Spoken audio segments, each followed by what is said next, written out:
সুস্বাগতম। আজকে আমরা একটি গাছ একটি প্রাণ নিয়ে একটি ছোট্ট অনুচ্ছেদ লেখার চেষ্টা করব। আচ্ছা, শুরু করি কেমন? সৃষ্টির শুরু থেকেই গাছ মানুষের উপকার করে চলেছে, তাই গাছ আমাদের প্রকৃত বন্ধু। এই গাছই মানুষের মুখে তুলে দিয়েছিল জীবন ধারণের জন্য খাদ্য, লজ্জা নিবারণের জন্য দিয়েছিল গাছের পাতা ও বাকল, হাতে তুলে দিয়েছিল আত্মরক্ষার হাতিয়ার, দিয়েছিল নিরাপদে থাকার আশ্রয়, আর দিয়েছিল শ্বাস প্রশ্বাসের জন্য সবচেয়ে মূল্যবান অক্সিজেন।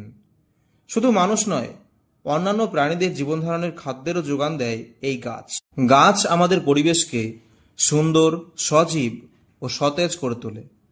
ফুলে ফলে প্রকৃতিকে সাজিয়ে রাখে, কার্বন ডাইঅক্সাইড গ্রহণ করে বাতাসকে শুদ্ধ করে, গাছপালা বৃষ্টির পরিমাণ বাড়াতে সাহায্য করে, ভূমিক্ষয় রোধ করে। গাছ থেকে নানা প্রকার ওষুধ, সুগন্ধি দ্রব্য, তেল, ধুনা, আঠা, নানা রকম আসবাবপত্র তৈরি হয়। গাছের কাঠ জ্বালানি হিসেবে ব্যবহৃত হয়। গাছের ফুল দেবতার পূজায় লাগে। বিভিন্ন ফলের মাধ্যমে দেবতার পূজা সম্পূর্ণ হয়। ফল আমাদের দেহের পুষ্টি যোগায়। এত উপকার করা সত্ত্বেও মানুষ সেই উপকারের কথা ভুলে সভ্যতা যত এগিয়েছে, মানুষ ততই গাছপালা ধ্বংস করেছে এবং তার ফল হয়েছে খুবই ভয়াবহ। প্রকৃতি তার ভারসাম্য হারিয়েছে।